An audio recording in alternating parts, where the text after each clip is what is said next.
দীর্ঘদিন ধরেই কোচবিহার হরিণচড়া পঞ্চবটি ফরেস্ট এলাকায় গাছ লাগিয়ে চলছে পর্যাবরণ টিম এবং লায়ন্স কোচবিহারের সদস্যরা। ৩-৪ বছর ধরে তারা গাছ লাগানোর পরে অবশেষে আজ সেই হার্বাল স্মল ফরেস্টের উদ্বোধন হলো।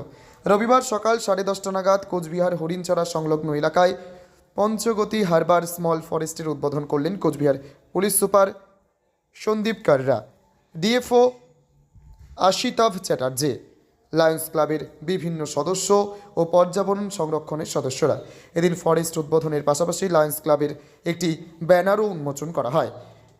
এই ফরেস্টে মূলত বিভিন্ন হার্বাল গাছ লাগানো হয়েছে, এমনটাই জানালেন লায়ন্স ক্লাবের সদস্য পঙ্কজ বু।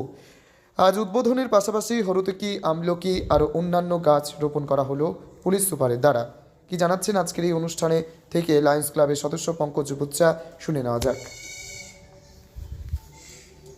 হলো এখানে আমরা লায়ন্স ক্লাব অফ কুচবিহার এবং পর্যাবরণ সংগঠন মিলে বিগত বহু বছর ধরে এই যে এই পঞ্চবটি বাগানে বিভিন্ন ধরনের ফলের গাছ লাগিয়েছি।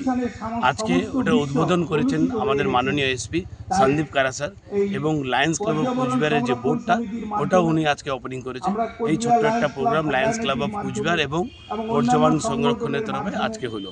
এখানে আমাদের এসপি সাহেব এবং কুচবিহারের ডিএফও সাহেব দুজনেই উপস্থিত ছিলেন। আজ কতগুলি গাছ রোপণ করা হলো? এখানে বিগত 3 বছরে আমরা 4000-এর উপরে গাছ লাগিয়েছি এবং কয়েক বছর লাগাতে লাগাতে বেশ কয়েক গাছ বড় হয়ে গেছে। আর আরও এখানে গাছ লাগানোর জায়গা আছে। আগামী দিনে এখানে আমরা স্মল ফরেস্ট তৈরি করব।